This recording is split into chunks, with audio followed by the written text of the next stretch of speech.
सहनौ भुनक्तु सह वीर्यं कर्वावहै तेजस्विनावधीतमस्तु मा विद्विषावहै। ओम शांति शांति शांति।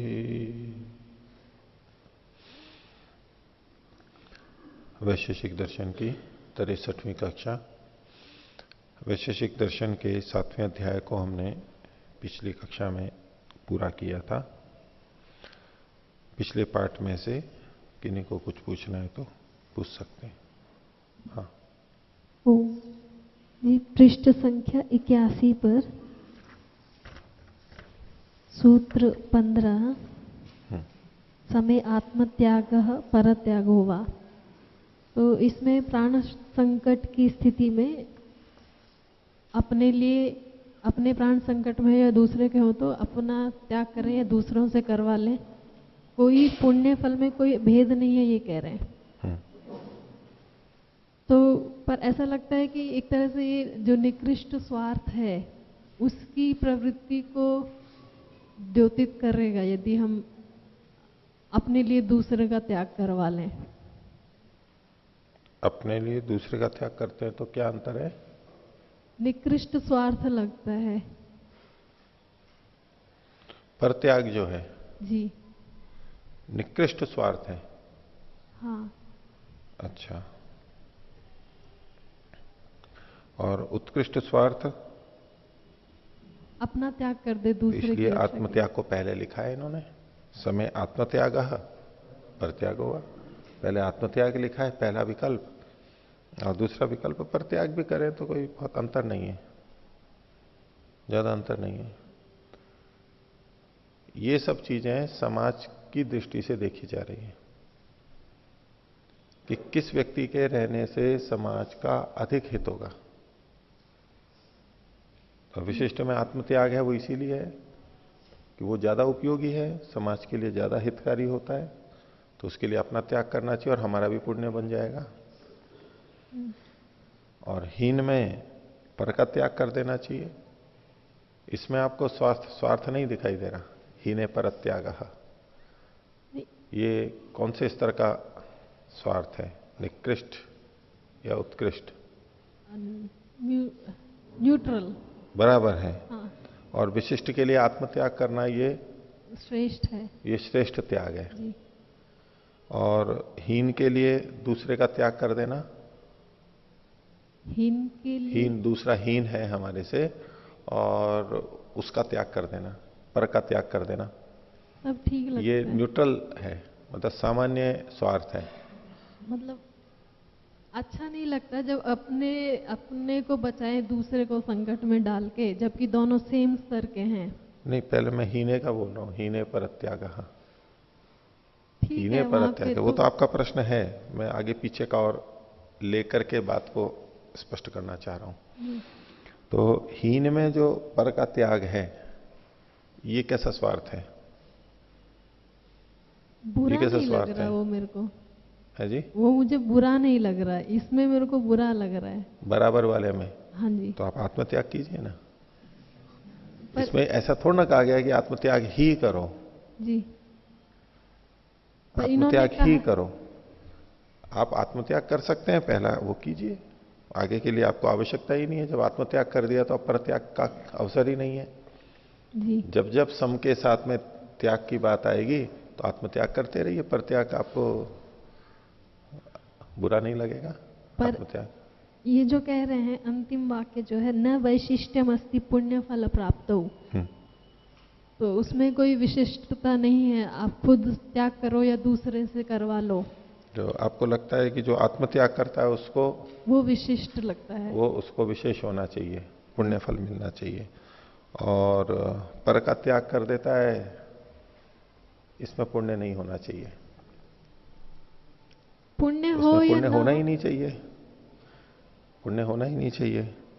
जब हम अपना त्याग करते हैं, जब हम अपना त्याग करते हैं तो पुण्य होता है। जी तो जब हम दूसरे का त्याग कर देते हैं तो उसमें कौन सा पुण्य है?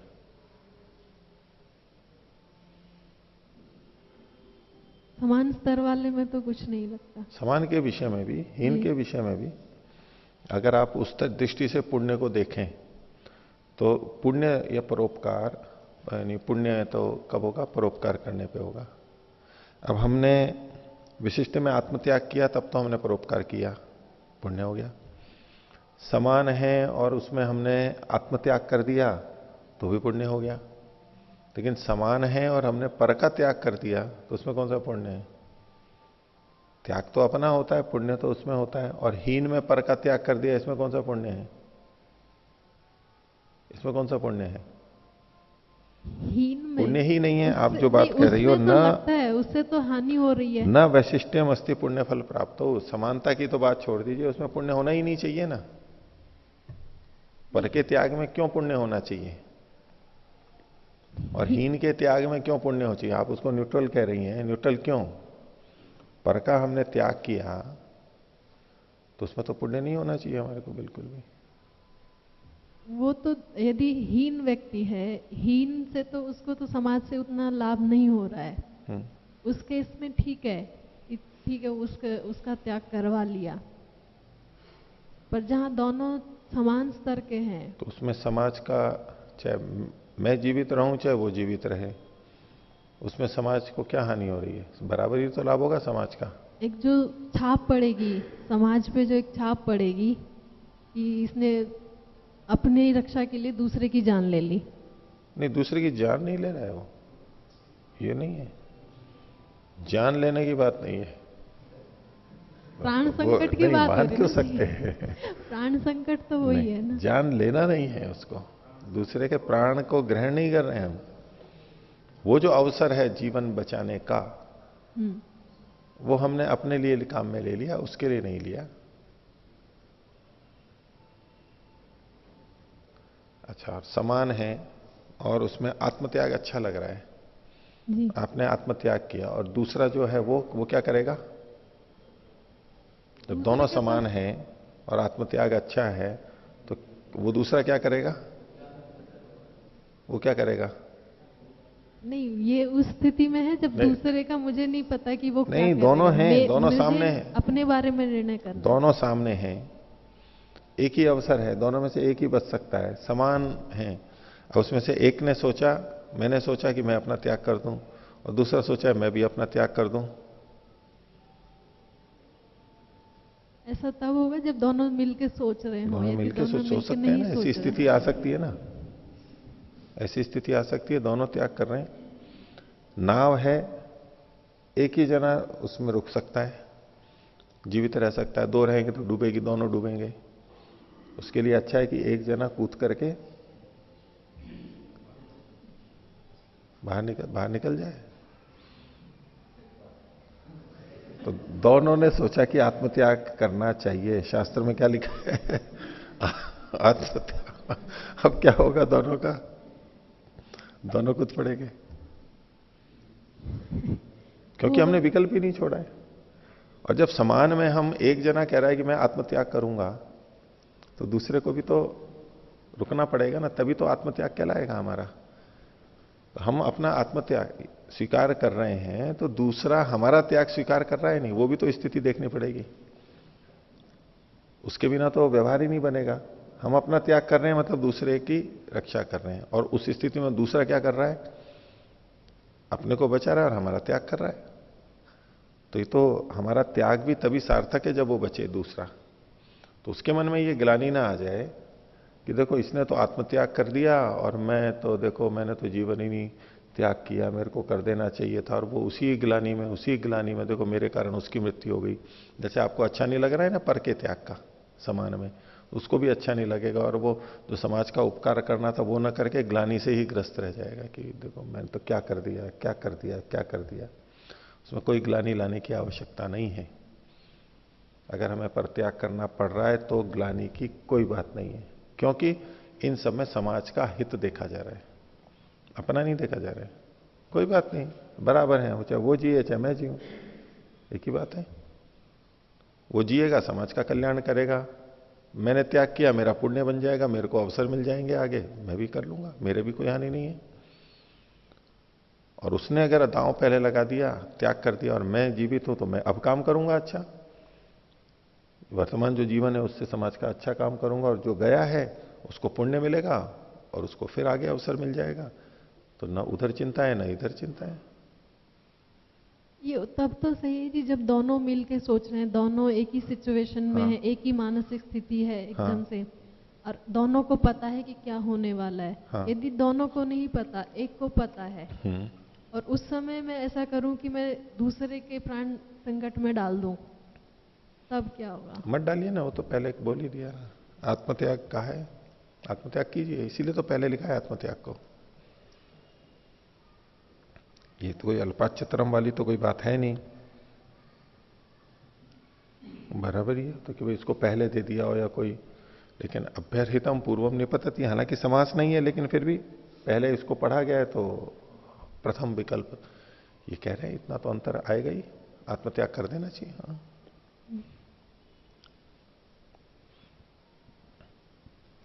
ठीक है, और कोई पूछिए। आचार्य जी 7-2-26 में जो समवाय संबंध के किसमें? 7-2-26। उदयवीर शास्त्री जी की पुस्तक में देखिए, जो समवाय संबंध के विषय में बताया है कि अयुत सिद्धों में ही समवाय संबंध होता है। तो इसमें बताया कि ऐसे केवल 5 जोड़े हैं जिनमें ये समवाय संबंध पाया जाता है, जैसे कि द्रव्य गुण और अवयव अवयवी। तो एक अंतिम जो बताया है अंत्य नित्य द्रव्य विशेष, ये समझ नहीं अंत्य? आया। अंत्य नित्य द्रव्य विशेष, हाँ, ये जो जोड़ा है जो बताया समवाय संबंध जिसमें होता है, हाँ, तो इसमें जो अंत्य नित्य द्रव्य है वो क्या है और विशेष क्या है, दोनों का क्या संबंध है?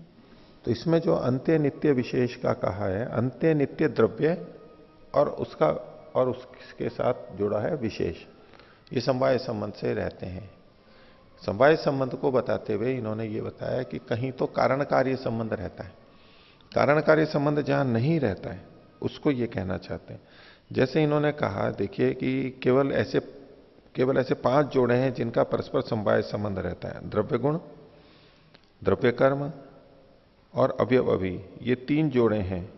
तो सूत्र के कार्य कारणयों पद से प्राय इन तीनों का ग्रहण होता है, ये कार्य कारण के रूप में रह सकते हैं। अब प्राय इसलिए कहा गया, कतिपय द्रव्याश्रित गुण नित्य होते हैं, द्रव्य में आश्रित गुण अनित्य होते हैं, इस रूप में कारण कार्य संबंध होता है। लेकिन जो द्रव्य में नित्य गुण रहते हैं उनमें परस्पर कारण कार्य संबंध नहीं रहता है, लेकिन समवाय संबंध तो फिर भी रहता है। तो उनका द्रव्य के साथ कार्य कारण भाव नहीं होता, केवल आश्रय आश्रित भाव अथवा आधार आदेय भाव रहता है। ठीक है। अन्य जो 2 जोड़े हैं वो ये हैं, व्यक्ति जाति और अनित्य द्रव्य, अंत्य नित्य द्रव्य और विशेष। तो व्यक्ति में जाति आश्रित है, तो इसलिए व्यक्ति और जाति ये समवाय संबंध से रहते हैं, व्यक्ति होता है तो जाति भी वहां पर होती है। और अंत्य नित्य द्रव्य का विशेष के साथ में समवाय संबंध है। अंत्य का मतलब है बिल्कुल अंतिम, नित्य द्रव्य जो और किसी से नहीं बना है, सदा से है, वो जो बिल्कुल अंतिम वाला है, सबसे सूक्ष्म छोटा, उसमें जो विशेष है। तो इसलिए इन्होंने अंत्य नित्य द्रव्य के कोष्टक में लिखा है परमाणु, उसमें विशेष। यहां भी कार्य कारण भाव नहीं है, परंतु इनका संबंध समवाय है। तो ये जो परमाणु होते हैं, अंत्य नित्य द्रव्य परमाणु को कहा जड़ पदार्थों में, और ये विशेष होते हैं। विशेष की दृष्टि से हो गया कि पार्थिव परमाणु, जलीय परमाणु, आग्नेय परमाणु, वायव्य परमाणु, इस रूप में ये विशेष होते हैं। इनमें जो ये विशेष है उसका अंत्य नित्य द्रव्य के साथ में समवाय संबंध है। समवाय संबंध से उसमें विशेषता रहती है। इसी बारे में पृष्ठ 58 पर भी लिखा हुआ है। उसमें ऐसा लिखा है कि जहाँ कार्य परंपरा का अंत हो जाता है, तो हाँ। कार्य परंपरा तो यहाँ से शुरू होती है। शुरू होती है मतलब कोई बात नहीं, ये कार्य परंपरा का जहां अंत हो जाता है। पृष्ठ 58 पर ये लिखा हुआ है। पृष्ठ 58। हाँ, इसमें कार्य परंपरा का जहां अंत हो जाता है वे परमाणु हैं।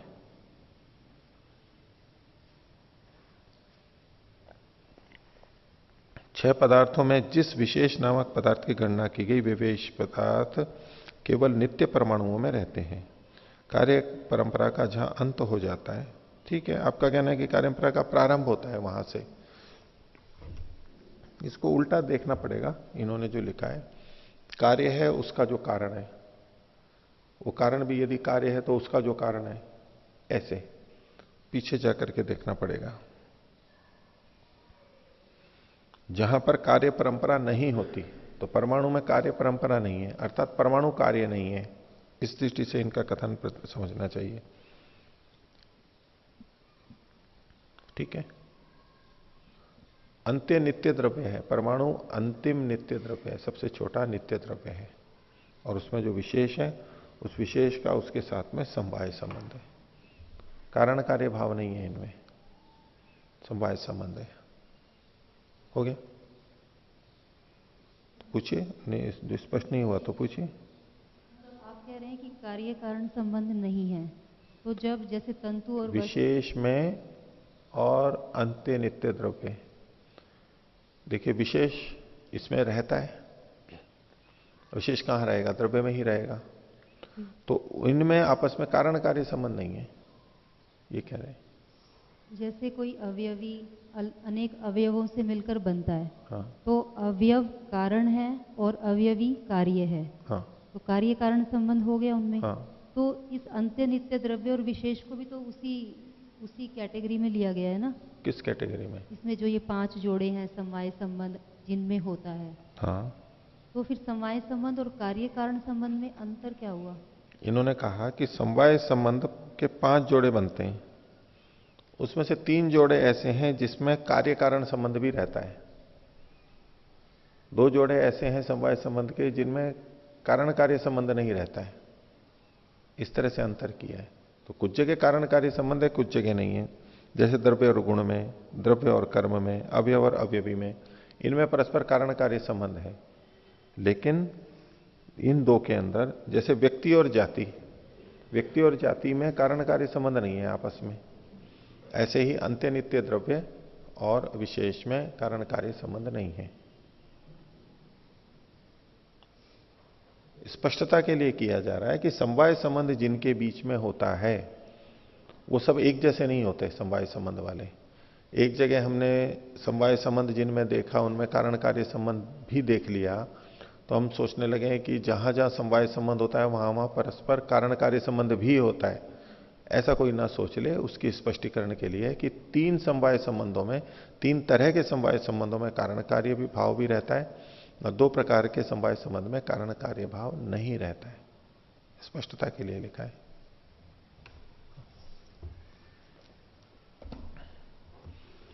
तो आगे का पाठ देखिए।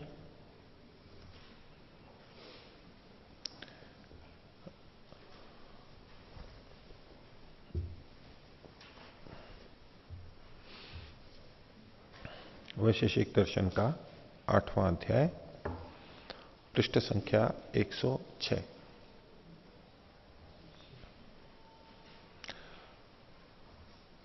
आठवें अध्याय का प्रथम आनिक। परत्वापरत्वे परीक्षिते, परत्व और अपरत्व की परीक्षा विवरण पीछे कर दिया गया। क्रमानुरोधे न बुद्धि इदानीं परीक्षते। अब क्रम से वहां गुणों में परत्व अपरत्व और बुद्धि यानी ज्ञान और क्रम प्राप्त बुद्धि की यहां पर परीक्षा की जाती है, यानी उसका वर्णन किया जाता है। बुद्धिर्ज्ञानम अत्र दर्शने अनर्थांतरम। बुद्धि का मतलब है यहां पर ज्ञान। ये यहां पर इस दर्शन में और में ये अर्थांतर है, अनर्थांतर है। अनर्थांतर का मतलब ये भिन्न भिन्न नहीं है, एक ही चीज है। चाहे ज्ञान कहें चाहे बुद्धि कहें, यहां बुद्धि का मतलब ज्ञान है। बुद्धि एक द्रव्य भी होता है, इंद्रिय उपकरण होता है, वो अलग होता है। या बुद्धि का मतलब इंद्रिय रूपी जो बुद्धि है, करण है, वो नहीं कहा जा रहा है। या बुद्धि का मतलब ज्ञान कहा जा रहा है। तो ज्ञानम अत्र दर्शने अनर्थांतरम तस्मात् सूत्रे ज्ञान शब्द उपात्तः तत्परीक्षणाय। इसलिए यहां सूत्र में ज्ञान शब्द ग्रहण किया गया है और उसकी परीक्षा के लिए ये आगे चर्चा चलेगी। तो पहला सूत्र है द्रव्येषु ज्ञानम व्याख्यातम। द्रव्यों में या द्रव्यों के विषय में ज्ञान, बुद्धि यानी ज्ञान, उसकी व्याख्या कर दी गई है कि द्रव्यों का ज्ञान कैसे कैसे होता है, जानने की क्या प्रक्रिया है, किसे द्रव्य कहेंगे, ये सारा ज्ञान द्रव्य से संबंधित वो कह दिया गया है। उसको खोल के बता रहे हैं भाष्य में, पृथ्व्यादिषु मनः पर्यंतेषु समस्त द्रव्येषु। तो पृथ्वी से लेकर के मन तक सभी द्रव्यों में ज्ञानम, ज्ञान, वो ज्ञान कैसा है उसको खोल रहे हैं। प्रात्यक्षिकम आनुमानिकंच ज्ञानम व्याख्यातम वर्णितम। तो प्रात्यक्षिक, प्रत्यक्ष होने वाला ज्ञान, और अनुमानिक, अनुमान से होने वाला ज्ञान, वो दोनों कह दिए गए हैं, वर्णित किए गए। तो ज्ञान मतलब तो प्रत्यक्ष या अनुमान, दोनों तरह का पीछे कह दिया गया है।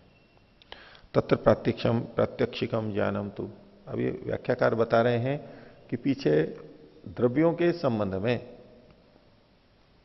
प्रत्यक्ष ज्ञान कहां पर कहा गया, उदाहरण के रूप में सूत्र दे रहे हैं। तो तत्र प्रात्यक्षिकम ज्ञानम तु महति अनेक द्रव्यवत्वात् रूपाच्य उपलब्धि। उपलब्धि यानी ये प्रत्यक्ष ज्ञान, रूप की उपलब्धि। प्रत्यक्ष ज्ञान कैसे होता है, तो उसके लिए वहां पर ये चौथे अध्याय के प्रथम आने का छठा सूत्र दिया। तो महति, महत परिमाण वाला होना चाहिए और अनेक द्रव्य वाला होना चाहिए, उसमें और रूप गुण भी होना चाहिए, तो उपलब्धि होती है, यानी नेत्र से उपलब्धि होती है, नेत्र से उसका ज्ञान होता है। दूसरा सूत्र दिया, रूप रस गंध स्पर्शवती पृथ्वी। तो पृथ्वी में ये 4 गुण बताए थे।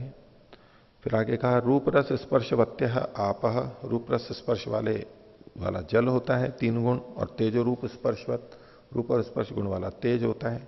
इस प्रकार से ये जो चीजें बताई गई, ये द्रव्यों के प्रत्यक्ष ज्ञान के बारे में बताई गई। एतानी प्रत्यक्ष ज्ञानकानी द्रव्याणी, ये ऐसे द्रव्य हैं जिनका ज्ञान हमें प्रत्यक्ष होता है, इंद्रिय गम्य है। तो द्रव्यों के ज्ञान के बारे में बताया गया, द्रव्यों के प्रत्यक्ष ज्ञान के बारे में बताया गया। ये सूत्र हमारे को स्मरण कराने के लिए, केवल बताने के लिए, संकेत के लिए इन्होंने लिखे हैं। आगे अथ आनुमानिकम ज्ञानम खलु, और अनुमानिक ज्ञान भी कहा गया, उसके लिए सूत्र दे रहे हैं स्पर्शवान वायु। वायु जो है वो स्पर्श गुण वाला है। ये जो प्रत्यक्ष ज्ञान को लेकर के इन्होंने कहा था, जिनमें रूप गुण होता है उनके लिए कहा गया था, क्योंकि अग्नि, जल और पृथ्वी, इनके अंदर रूप गुण होता है, वायु में रूप गुण नहीं होता है, इसलिए इसको अनुमानिक ज्ञान वाला कहा इन्होंने। तो स्पर्शवान वायु एक। आगे कहा शब्दलिंग आकाश, आकाश शब्द के चिन्ह वाला होता है, शब्द से उसका पता लगता है। शब्द परिशेषात लिंगम आकाशस्य, शब्द जो है परिशेष न्याय से आकाश का लिंग होता है, और किसी का नहीं है, तो एक ही महाभूत बचा है आकाश, तो वो आकाश का लिंग माना जाता है। वायवाकाशौ तो आनुमानिक ज्ञान साध्यौ, वायु और आकाश ये अनुमानिक ज्ञान से सिद्ध होने वाले हैं। तो पृथ्वी, जल और अग्नि तो प्रात्यक्षिक ज्ञान से सिद्ध होते हैं, ये तीनों द्रव्य हैं, और वायु आकाश भी द्रव्य हैं, लेकिन अनुमानिक ज्ञान से सिद्ध होते हैं। इसमें तथा इंद्रियार्थ प्रसिद्धि इंद्रियार्थेभ्यो अर्थांतर से हेतु, इंद्रिय उनके अर्थ की प्रसिद्धि इंद्रिय और अर्थ से भिन्न अन्य वस्तु के जनाने में कारण होती है। ये अर्थांतर है आत्मा, इंद्रिय और अर्थ से भिन्न तत्व की जो प्रतीति होती है वो आत्मा की प्रतीति, उसमें ये हेतु दिया गया है। देखिए आगे आत्मेन्द्रियार्थ सन्निकर्षात निष्पत्यते तद अन्यत। आत्मा इंद्रिय और अर्थ के सन्निकर्ष से जो उत्पन्न होता है वो इससे भिन्न होता है, ज्ञान के लिए कहा जा रहा है। आगे आत्मेन्द्रियार्थ सन्निकर्षे ज्ञान से भावो भावाश्च मनसोलिंगम। आत्मा इंद्रिय और अर्थ के सन्निकर्ष होने पर ज्ञान का होना, कभी होना और कभी नहीं होना, ये मन का लिंग है, ये भी अनुमानिक है, ये भी अनुमानिक ज्ञान है। तो इस प्रकार इंद्रियाणाम भोग करणत्वम, इंद्रियों का भोग करणत्व यानी वो भोग के करण है, साधन है, इंद्रियां भोग की साधन है ये।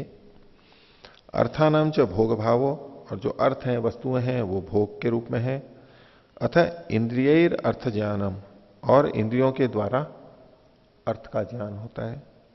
तो आत्मनिष्ठत्वात् आत्मनो ज्ञानाय लिंगानी, ये आत्मा में निष्ठित होने से, आत्मा में स्थित होने से आत्मा के ज्ञान में चिन्ह बनते हैं, लिंग बनते हैं। तस्मात् एतानी लैंगिकानी ज्ञानानी, इसलिए ये जितने भी ज्ञान है ये लैंगिक है यानी आनुमानिक है। ज्ञान से साधनम मनः तेन संयुक्तेन मनसा आत्मेन्द्रियार्थ सन्निकर्षे भवति ज्ञानम। तो ज्ञान से साधनम मनः, मन ज्ञान का साधन है, एक बात कही। और तेन संयुक्तेन, उस मन से संयुक्त होकर के, तेन संयुक्तेन मनसा, उस संयुक्त मन से आत्मा इंद्रिय अर्थ का सन्निकर्ष होने पर भवति ज्ञानम, ज्ञान होता है। नान्यथा इति, उसके बिना नहीं होता है। तस्य ज्ञान कारणत्वाद, उसके मन के ज्ञान का ज्ञान करणत्वात्, ज्ञान का करण होने से, साधन होने से। इति ज्ञानम लैंगिकम, इस प्रकार का जो ये ज्ञान पीछे बताया गया वो लैंगिक यानी अनुमानिक ज्ञान था। तो पहले सूत्र में इन्होंने कहा द्रव्येषु ज्ञानम व्याख्यातम, द्रव्य के विषय में ज्ञान होता है, ये हम पहले कह चुके हैं, वो प्रत्यक्ष हो चाहे अनुमानिक हो, बहुत तरह से कह दिया। यहां कुछ सूत्र इन्होंने उदाहरण के लिए कहे। आगे अतएव, इसी कारण से दूसरा सूत्र कहते हैं तत्रात्मा मनश्च अप्रत्यक्ष, आत्मा और मन ये दोनों अप्रत्यक्ष हैं, इनका प्रत्यक्ष नहीं होता है। अप्रत्यक्ष से मतलब है यहां रूप प्रत्यक्ष, इंद्रिय गम्य प्रत्यक्ष नहीं होता है। इनका प्रत्यक्ष होता है वो अलग स्तर पे, सूक्ष्म स्तर पे होता है, लेकिन जो स्थूल प्रत्यक्ष है वो इन दोनों का नहीं होता है। आत्मा मनश्च अप्रत्यक्ष। न्याय में जिस तरह से इंद्रियार्थ सन्निकर्षोत्पन्नम ज्ञानम में इंद्रियों के माध्यम से जिसका ज्ञान होता है, उस दृष्टि से अगर समाधि की दृष्टि से आत्मा का साक्षात्कार और परमात्मा का साक्षात्कार ये बात हो, वहां पर वो प्रत्यक्ष माना जाएगा, लेकिन वो इंद्रिय प्रत्यक्ष नहीं, वो प्रत्यक्ष की अलग परिभाषा है। यहां जिस प्रत्यक्ष की बात की जा रही है वो इंद्रिय गम्य स्थूल प्रत्यक्ष की बात है, उस दृष्टि से आत्मा और मन अप्रत्यक्ष है। भाष्य तत्र द्रव्येषु खलु आत्मा, इन द्रव्यों में आत्मा मनश्च और मन अप्रत्यक्ष, अप्रत्यक्ष होते हैं। अप्रत्यक्ष होते हैं का क्या मतलब हुआ? लैंगिक ज्ञान के द्रव्य ये लिंग ज्ञान से होते हैं, ऐसे द्रव्य हैं जिनका ज्ञान लिंग से होता है, यानी अनुमानिक, अनुमान से इनका ज्ञान होता है। चकारो अर्थ प्रकारार्थ, प्रकारार्थ कहा तो तत्रात्मा मनः च, ये जो च है इसको ये प्रकार के रूप में ले रहे हैं, क्योंकि अगर केवल दो को ही लेंगे तो यूं लगेगा कि आत्मा और मन ये ही दो ऐसे हैं जो कि अनुमानिक हैं, बाकी सब तो प्रत्यक्ष गम्य है। तो चकार को ये उन्होंने प्रकार के रूप में लिया, जैसे आत्मा और मन अप्रत्यक्ष हैं ऐसे ही और भी कुछ चीजें हैं जो अप्रत्यक्ष हैं। चकारो अत्र प्रकारार्थकः। लैंगिक ज्ञानवंत आकाशादयश्च निरवयवः पदार्था सन्ति, आकाश आदि जो निरवय पदार्थ हैं वो भी लैंगिक ज्ञान वाले हैं, यानी उनका ज्ञान भी अनुमान से होता है। आगे तच्च ज्ञानम कथम निष्पद्यते, ये ज्ञान उत्पन्न कैसे होता है? इति स्मार्यते, इसको स्मरण कराया जाता है। तो तीसरा सूत्र कहा ज्ञान निर्देशे ज्ञान निष्पत्ति विधि रुक्ता, ज्ञान निर्देशे ज्ञान निष्पत्ति विधि रुक्ता। ये जो पीछे ज्ञान का निर्देश किया इन सूत्रों में, ये ऐसे हैं, तो बोले उसी ज्ञान के निर्देश से ज्ञान की निष्पत्ति यानी उत्पत्ति की विधि भी कह दी गई है, उसको केवल स्मरण कराया जा रहा है, कोई अलग से यहां पर प्रक्रिया नहीं बताई जा रही। भाष्य प्रात्यक्षिक ज्ञानस्य लैंगिक ज्ञानस्य च निर्देशे निर्देशन प्रकरणे। ज्ञान निर्देश में ज्ञान में दोनों को ले लिया, प्रात्यक्षिक ज्ञानस्य लैंगिक ज्ञानस्य, अनुमानिक और प्रात्यक्षिक दोनों ज्ञानों का निर्देश है। निर्देशों को खोल दिया इन्होंने निर्देशन प्रकरणे, निर्देश के प्रकरण में, पीछे जो उनका विवरण किया गया उसी प्रकरण में। ज्ञान निष्पत्ति विधि रुक्त, ज्ञानस्य प्रत्यक्ष ज्ञानस्य प्राप्ति विधि। ज्ञान का पहले एक अर्थ लिया, प्रत्यक्ष ज्ञान की प्राप्ति की विधि कह दी गई है। वो कौन सी है? इंद्रियार्थ सन्निकर्ष, इंद्रिय और अर्थ का सन्निकर्ष होना, ये प्रत्यक्ष ज्ञान की विधि कह दी गई है। और अनुमान ज्ञान से दूसरा जो ज्ञान का प्रकार है अनुमान ज्ञान, उसमें लिंग दर्शन विधि तत्रोक्त तत्रैव, तो उसमें अनुमान ज्ञान में लिंग दर्शन की विधि, मतलब उसका जो हेतु है लिंग है उसके दर्शन से ऐसी वो विधि वहां पर कह दी गई है, कैसे करते हैं। तो तत्रैव तत्रैव तत्रैव ज्ञेयम, ये अध्याय कर लेंगे, उनको उसको वहीं पर ही जान लेना चाहिए, यहां उसके बारे में नहीं बताएंगे। ज्ञान इन द्रव्यों का होता है, तो ज्ञान की जो प्रक्रिया है वो भी हमने वहीं कह दी, प्रत्यक्ष ज्ञान की भी और अनुमान ज्ञान की भी। तो द्रव्यों का ज्ञान ये हो गया। अब आगे कहते हैं द्रव्याणाम ज्ञान प्रकारम निर्दिश्य गुण कर्मणाम ज्ञानम कथम भवति इत्युच्यते। तो द्रव्यों के ज्ञान का प्रकार कहने के बाद में गुण और कर्म का ज्ञान कैसे होता है वो यहां पर बताया जा रहा है। तो जैसे इन्होंने पदार्थों में द्रव्य गुण कर्म ये तीन चीजें की, इनको अर्थ शब्द से कहा, तो द्रव्य का ज्ञान कैसे होता है, फिर गुण और कर्म का ज्ञान कैसे होता है उसको यहां सूत्र में बता रहे हैं। द्रव्य का ज्ञान हम कैसे करते हैं और गुण और कर्म का ज्ञान कैसे करते हैं, उसमें कुछ भिन्नता को देखते हुए द्रव्य की प्रधानता यहां पर बताई जा रही है। चौथा सूत्र है गुण कर्मसु सन्निकृष्टेषु ज्ञान निष्पत्तेर द्रव्यम कारणम। जब हमारा इंद्रियार्थ सन्निकर्ष होता है तो इंद्रियों का अर्थ से सन्निकर्ष होता है, वो अर्थ में गुण और कर्म भी होते हैं। गुण और कर्म के साथ जो कि सन्निकृष्ट है, हमारे निकट है, सन्निकृष्ट गुण कर्म के होने पर ज्ञान की जो निष्पत्ति होती है, ज्ञान की जो उत्पत्ति होती है, उसमें द्रव्यम कारणम, द्रव्य ही कारण होता है।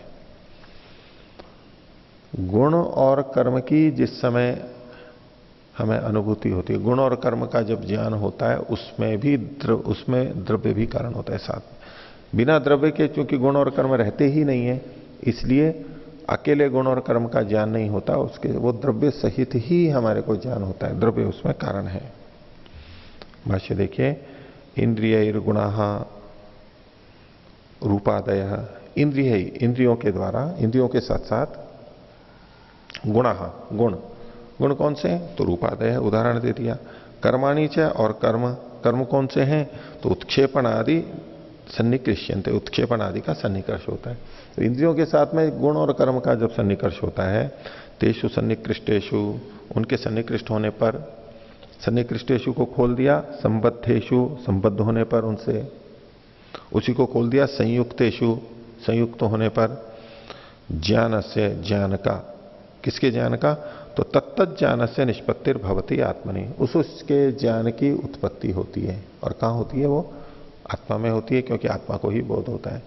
तो द्रव्य को छोड़ दीजिए, गुण और कर्म से सन्निकर्ष होने पर उन गुण और कर्मों का ज्ञान आत्मा में होता है। तज्ज्ञान निष्पत्ति कारणं द्रव्यम अस्ति, ये जो ज्ञान होता है गुण और कर्म का, उसमें भी द्रव्य कारण होता है। यद्यपि हम ज्ञान गुण और कर्म का कर रहे हैं, लेकिन उसमें आश्रय द्रव्य रहता है, द्रव्य कारण बनता है। क्यों होता है? ये तो ही गुण कर्मणि न स्वतंत्र स्तः, गुण और कर्म स्वतंत्र रहते ही नहीं है। तयोर द्रव्याश्रितत्वात्, क्यों स्वतंत्र नहीं रहते हैं? क्योंकि ये दोनों द्रव्य के आश्रित रहते हैं। द्रव्यनिष्ठे ही गुण कर्मणि सन्निकृष्यते, गुण और कर्म द्रव्यनिष्ठ होते हुए इंद्रियों से सन्निकर्ष को प्राप्त होते हैं। इंद्रियों का गुण और कर्म से जब सन्निकर्ष होता है तो वो गुण और कर्म द्रव्य में रहते हुए ही इंद्रियों के संपर्क में आते हैं, नहीं तो नहीं आएंगे, होते ही नहीं है। तस्मात् तयोर ज्ञानम द्रव्याश्रितम, इसलिए गुण और कर्म का जो ज्ञान होता है वो द्रव्य के आश्रित होता है। ये तो द्रव्यम तयो समवायी कारणम, क्योंकि द्रव्य इन दोनों का समवायी कारण होता है। तत्र द्रव्य तयो समवाय संबंधेन विद्यमानत्वात् गुण कर्मणि न द्रव्यम व्यभिचरता, चूंकि द्रव्य में ये दोनों समवाय संबंध से रहते हैं, इसलिए गुण और कर्म द्रव्य का कभी भी व्यभिचार नहीं करते। यानी गुण और कर्म द्रव्य को कभी नहीं छोड़ते, जब भी मिलेंगे ये द्रव्य में ही मिलेंगे। तो ज्ञान के संदर्भ में इन्होंने द्रव्य, गुण और कर्म, इन तीन के बारे में बताया।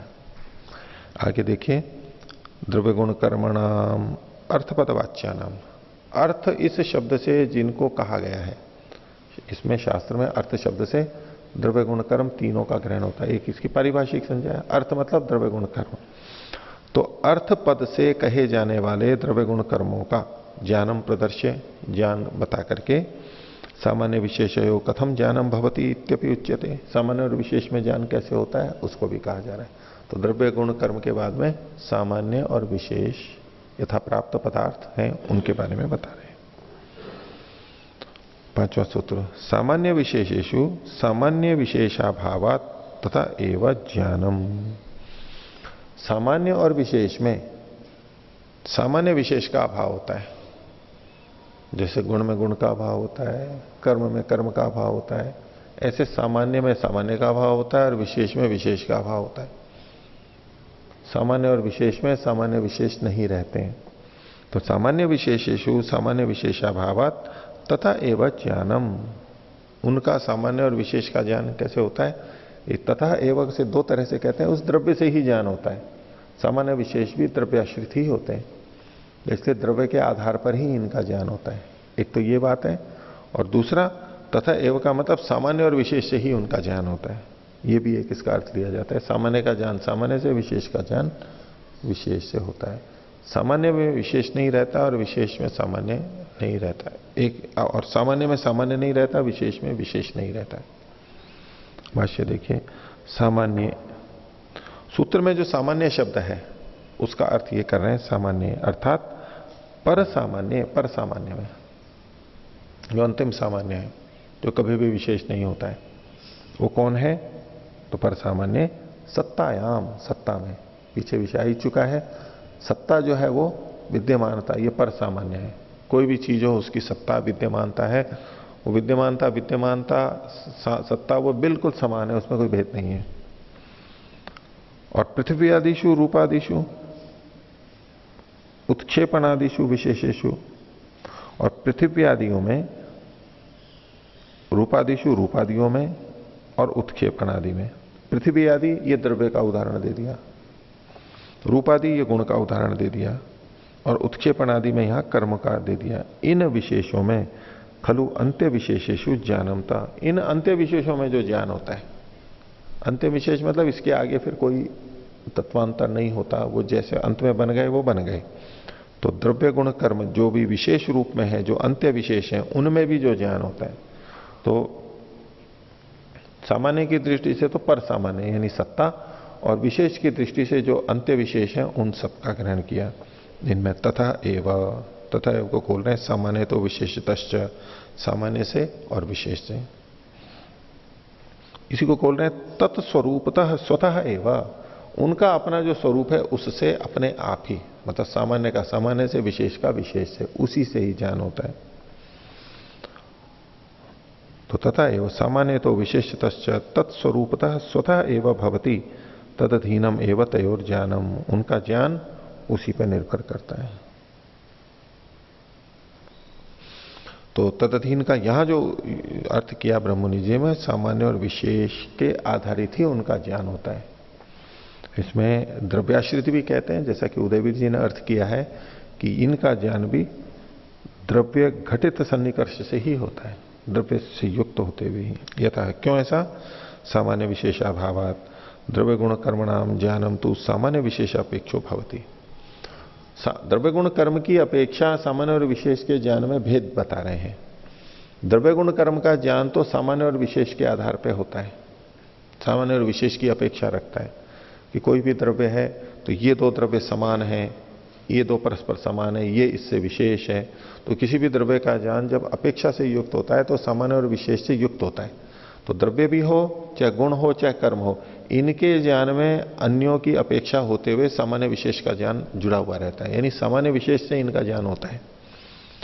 उसको इन्होंने कहा द्रव्य गुण कर्मणाम ज्ञानम तो सामान्य विशेषापेक्षम भवती। क्यों होता है ऐसा? तेषु सामान्य विशेष लक्ष्य थे, क्योंकि उनमें सामान्य और विशेष लक्षित होते हैं, संकेतित होते हैं। देखो ये इससे समान है, ये इससे विशेष है, द्रव्य गुण कर्म तीनों में। परंतु सामान्य, लेकिन सामान्य में उसको, सामान्य को ये खोल रहे हैं नितांत सामान्य, बिल्कुल सामान्य है, उसी को खोल दिया पर सामान्य। पर सामान्य में उसी को खोल दिया सत्तायाम सामान्यम नास्ति, उसमें कोई सामान्य ही नहीं है। सामान्य में सामान्य क्यों नहीं है? क्योंकि जिसको हम सामान्य कह रहे हैं, यदि उस जैसा कोई और हो, कम से कम एक और हो, तब तो कह सकते हैं ये दोनों फिर समान है। जैसे गाय है, अब गाय जैसी और कई गाय हैं तो हम कह सकते हैं गोत्र तो सामान्य है इनमें। सामान्य का व्यवहार कब होता है? जब अनेक होते हैं, जैसा ये वैसा ये, वैसा ये वैसा ये, ऐसा ये ऐसा ही। तो जो सत्ता है पर सामान्य है, उसके बराबर में और कोई है ही नहीं, इसलिए वो पर सामान्य है, अंतिम सामान्य है, सत्ता सामान्य। तो उसमें सत्तायाम सामान्यम नास्ति, उसमें सामान्य नहीं होता।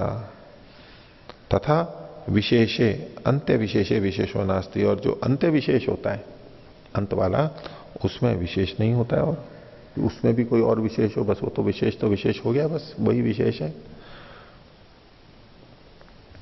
अब यद्यपि यहां इन्होंने पर सामान्य और अंत्य विशेष का कहा है, लेकिन इसके अतिरिक्त जो बिल्कुल जो बीच वाले सामान्य और विशेष हैं, उनमें भी सामान्य और विशेष नहीं रहते। जो अन्य सामान्य विशेष हैं बीच वाले, उनमें भी सामान्य में सामान्य और विशेष में विशेष नहीं रहता है।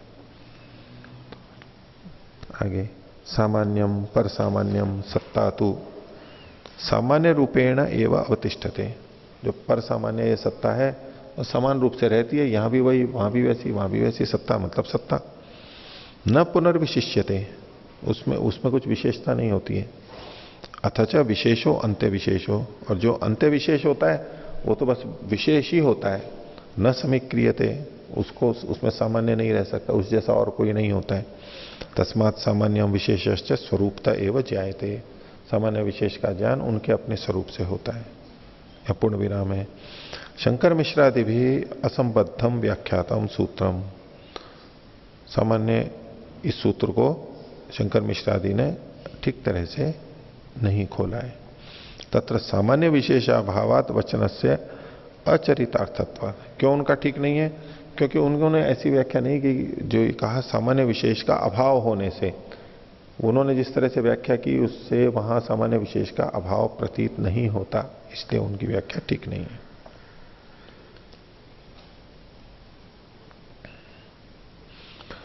तो पीछे जो सामान्य और विशेष में सामान्य विशेष का अभाव होने से ज्ञान की बात कही गई थी, अब क्या सामान्य विशेष की कहीं भी आवश्यकता नहीं होती है ज्ञान में, उसको बताया जा रहा है। तो पर सामान्य अंत्य विशेष ज्ञानम तु स्वरूप तो भवतु, पर सामान्य में और अंत्य विशेष में तो ज्ञान उनके अपने स्वरूप से होता है। परंतु लेकिन छठा सूत्र है सामान्य विशेषापेक्षम द्रव्य गुण कर्मसु, द्रव्य गुण और कर्म में जो ज्ञान होता है वो सामान्य और विशेष की अपेक्षा से होता है। अपेक्षा वहां पर कुछ ना कुछ जुड़ ही जाती है। हम किसी भी वस्तु को देखते हैं, गुण को, कर्म को, तो ये हमारे अंदर साथ साथ में आ ही जाता है किसके जैसी है या किसके जैसी नहीं है ये वस्तु, ये गुण, ये क्रिया किस तरह अन्यों के समान है और कैसे अन्यों से विशेष है। ये दोनों बातें हमारे को वहां पर जुड़ के आ जाती हैं। हम किसी गाय को देखेंगे तो या तो कहेंगे कि ये तो विशेष गाय है, मतलब औरों से अलग तरह की है, पहचानेंगे। अन्यों जैसी है तो भी कह सकते हैं कि ये तो उस जैसी है, या तो कोई समान उसके जैसी हमारे स्मरण में आ जाएगी, या कोई अन्यों से ये उस जैसी कोई नहीं आएगी तो वो विशेष होगी, अन्यों से कुछ न कुछ भिन्नता उसकी होगी। तो सामान्य और विशेष किसी भी वस्तु के गुण के, कर्म के ज्ञान में लगे ही रहते हैं। ये बिल्कुल वैसा है या उससे भिन्न है। सामान्य विशेषापेक्षम द्रव्य गुण कर्मसु। भाष्य द्रव्य गुणे कर्मणि च ज्ञानम सामान्य विशेषापेक्षम भवति। द्रव्य गुण और कर्म में जो ज्ञान होता है वो सामान्य और विशेष की अपेक्षा से होता है। द्रव्य खलु सामान्यम द्रव्यत्वम, द्रव्य में सामान्य क्या होता है? द्रव्यत्व सामान्य होता है। विशेष है पृथ्वी तेजो वायु आकाश, और द्रव्य में विशेषता क्या होती है? तो जैसे ये पृथ्वी पार्थिव है, ये पृथ्वी है, ये जल है, ये अग्नि है, ये वायु है, ये विशेषता होगी। इसमें सामान्य भी होता है और विशेष भी होता है। तो ये तो द्रव्य में बताया। अब गुण में कह रहे हैं गुणे सामान्यम गुणत्वम, गुण में जो सामान्य होता है वो क्या? गुणत्व, ये भी गुण है, ये भी गुण है, ये भी गुण है, गुणत्व गुणत्व इनमें समान हो गया। विशेष रूप रस गंध स्पर्शादय, और उनमें गुणों में भी परस्पर विशेष क्या होता है, ये रूप है, ये रस है, ये गंध है, ये परस्पर एक दूसरे से अलग अलग तरह के, ये विशेषता हो गई। कर्मणि सामान्यम कर्मत्व, और कर्म में सामान्य क्या है, कर्मत्व है, ये भी कर्म, ये भी कर्म, ये भी कर्म, कर्मत्व। और विशेष खलु उत्क्षेपणादीनि, और कर्म में विशेषता क्या है, ये उत्क्षेपण है, तो ये अवक्षेपण है, ये आकुंचन है, ये प्रसार है, इस तरह से उनमें विशेषता भी हो गई। तो द्रव्य गुण कर्म का ज्ञान सामान्य और विशेष से युक्त होकर के होता है।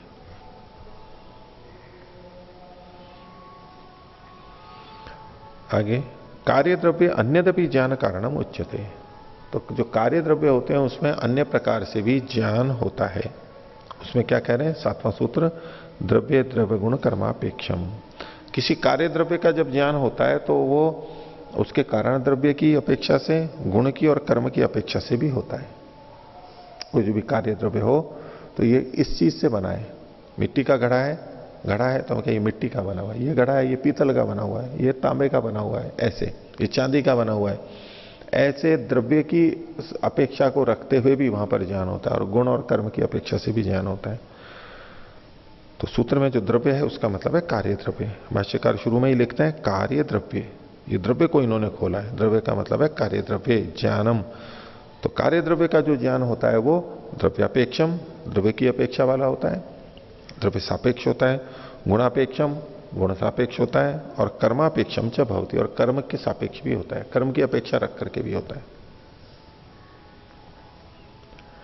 तत्यथा या सासनावती यथवा घंटावती पीतवर्णा गच्छति सा गौ।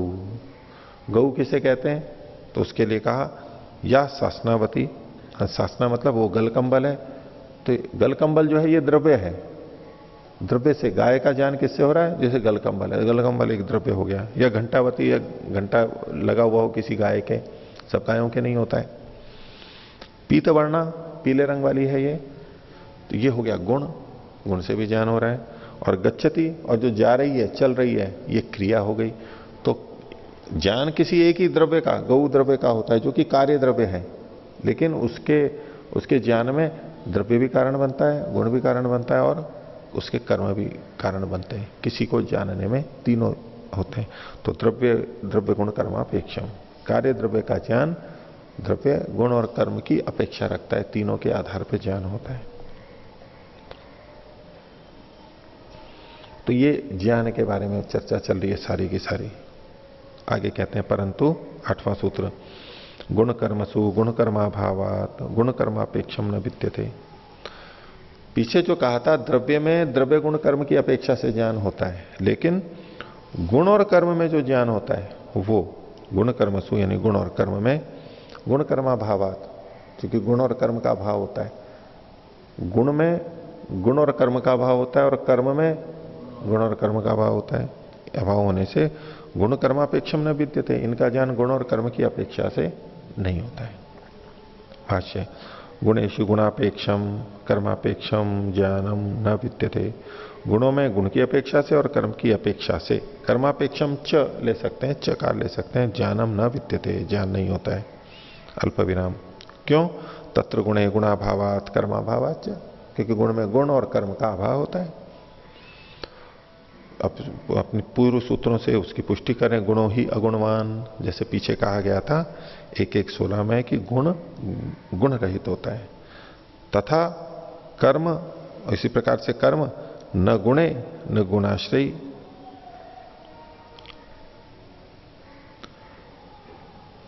तो कर्म है वो तो गुण में नहीं रहता है, गुण में नहीं रहता है मतलब न गुणाश्रयी, न गुणे को ही खोल रहे हैं, ये गुणाश्रयी नहीं होता है।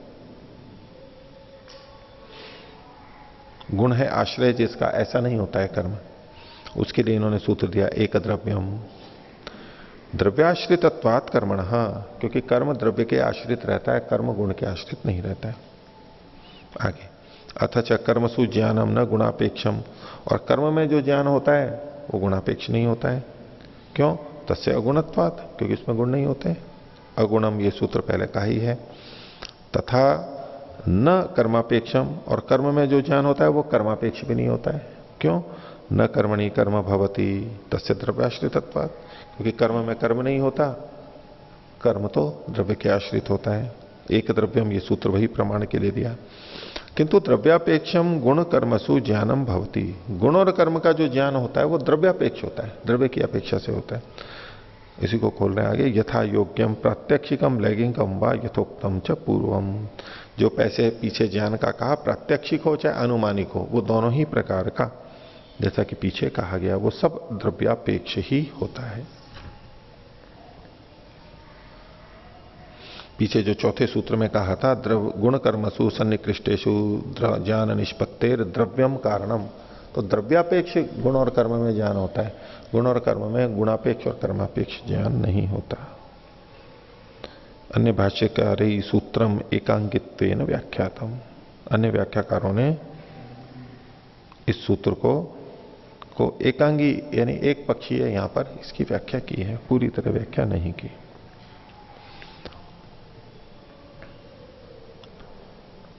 अब इसमें आगे समवाय के बारे में कह रहे हैं कि ज्ञान जो होता है उसमें ज्ञान में परस्पर कोई कारण कार्य संबंध होता है नहीं होता है, उसको यहां पर बता रहे हैं।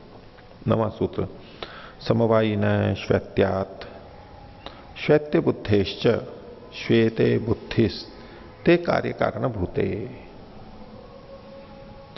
समवायी न श्वेत्यात्, समवायी के श्वेत गुण वाला होने से, समवायी कौन है? वो द्रव्य होता है, कार्य द्रव्य जो समवायी होता है, उसके में श्वेतत्व होने के कारण से,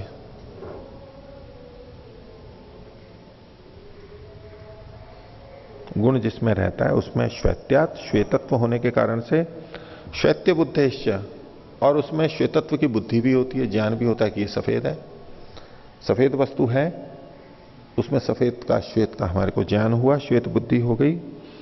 तो ये जो ज्ञान हुआ श्वेत्य बुद्धेश्च श्वेते बुद्धि, इस सफेद वस्तु में बुद्धि एक ज्ञान बन जाता है कि ये सफेद है।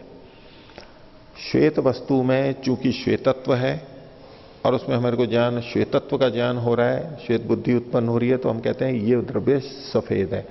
ये जो हमारे को ज्ञान होता है ते कार्य कारण भूत है, ये परस्पर कारण कार्य संबंध वाले हैं।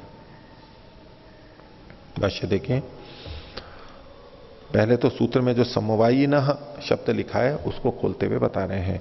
समवायो, समवाय, समवाय क्या होता है? तो खोल दिया, अविनाभाव संबंधो अस्य अस्ति। समवाय का मतलब अविनाभाव संबंध, यहां तक पूरा हो गया। तो या तो यूं कहेंगे समवायो अस्य अस्ति इति समवायी, समवाय जिसका है, जिसमें रहता है उसको समवायी कहेंगे, या अविनाभाव संबंध जिसका है उसको समवायी कहते हैं। तस्य समवायी न, उस समवायी का, तस्य समवायी न, समवायी किसका है? गुण समवायी न, गुण जिसमें संवेद रूप से रहता है उसका। तथा श्वेत्यात् श्वेत्य बुद्धे च, इसको खोल दिया, श्वेत समवायी न शंखस्य, श्वेत समवायी जो है उदाहरण ले लिया उसका शंख, श्वेत गुण जिसमें समवाय संबंध से रहता है ऐसा शंख, यानी सफेद शंख। श्वेतत्वात् गुणात्, श्वेतत्व के कारण से यानी गुण के कारण से, तथा श्वेत्य बुद्धे, और श्वेत्य सफेद पने की बुद्धि के कारण से। तो श्वेत्य बुद्धि को खोल दिया इन्होंने श्वेतत्व ज्ञानादपि, श्वेत का ज्ञान होने से, श्वेते बुद्धि, या श्वेते, श्वेत का मतलब यहां पर है श्वेत द्रव्य, इसलिए खोल दिया इन्होंने श्वेते शंखे, श्वेत का मतलब है शंख, सफेद वस्तु शंख, उसी को खोल दिया श्वेतत्व समवायिनी द्रव्य श्वेतोयम ज्ञानम भवति, ये सफेद है, ये ज्ञान होता है। श्वेत गुण से युक्त वस्तु में को देख के हमको सफेद पने का ज्ञान होता है, और उससे ये श्वेत है ये भी ज्ञान, ये हमारे को ज्ञान होता है। तो ते एते कारण कार्यभूते, ये आपस में कारण कार्य संबंध वाले हैं। कौन कौन? श्वेत्यम गुण, सफेद जो गुण है, तथा श्वेत्य बुद्धिश्च, और जो सफेद की का ज्ञान हुआ वो क्या? श्वेतो अयम इति ज्ञानम, और ये जो सफेद है ये जो ज्ञान हो रहा है, ते ते उभय कारण कार्य भवता, इन दोनों में परस्पर कारण कार्य संबंध है। उस वस्तु में श्वेतत्व है और उससे श्वेतता का ज्ञान हो रहा है, तो श्वेतपना जो है वो तो कारण है, और श्वेत बुद्धि होती है वो उसका कार्य है। इसलिए इन्होंने कहा श्वेत्यम गुण तथा श्वेत्य बुद्धिश्च श्वेतो अयमिति ज्ञानम, अल्प विराम ते एते उभे कारण कार्य भवता, ये दोनों आपस में कारण कार्य संबंध वाले हैं। कौन क्या है? तत्व श्वेत्यम गुण है कारणम, श्वेत्य जो गुण है, सफेद गुण है, वो तो कारण है। और श्वेत्य बुद्धि की श्वेतो अयम, ये सफेद है, ये जो हमारे को सफेद पने की बुद्धि हो रही है, ये जो ज्ञान है, ये कार्यम, यहां इसे कार्य कहते हैं, कारण कार्य संबंध है। अत्र गुणेन गुणो न ज्यायते, यहां गुण से गुण का ज्ञान नहीं होता है, किंतु गुणेन समवायी गुणी ज्यायते इति एषः निष्कर्ष। गुण के द्वारा गुण का जो समवायी गुणी है उसका ज्ञान होता है, गुण से गुण का ज्ञान नहीं होता है। सफेद को देख रहे हैं तो सफेद का ज्ञान नहीं होता है, सफेद वाला जो द्रव्य है उसका हमारे को ज्ञान होता है, श्वेतो अयम, ये सफेद है। ये यहां पर इन्होंने निष्कर्ष निकाला है। तो इसी में ही ये तो कारण कार्य संबंध बताते हुए कहा गुण और उसका जो उससे फिर जो द्रव्य का ज्ञान होता है उसमें, और आगे जहां ये परस्पर कारण कार्य नहीं होते हैं उनको अगले सूत्र में बताएंगे।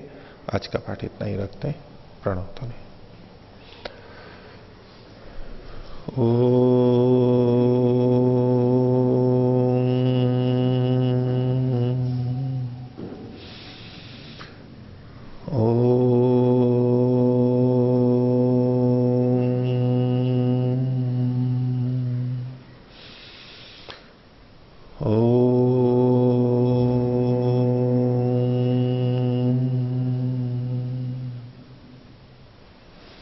सभी को सादर अभिवादन। ओम शांति।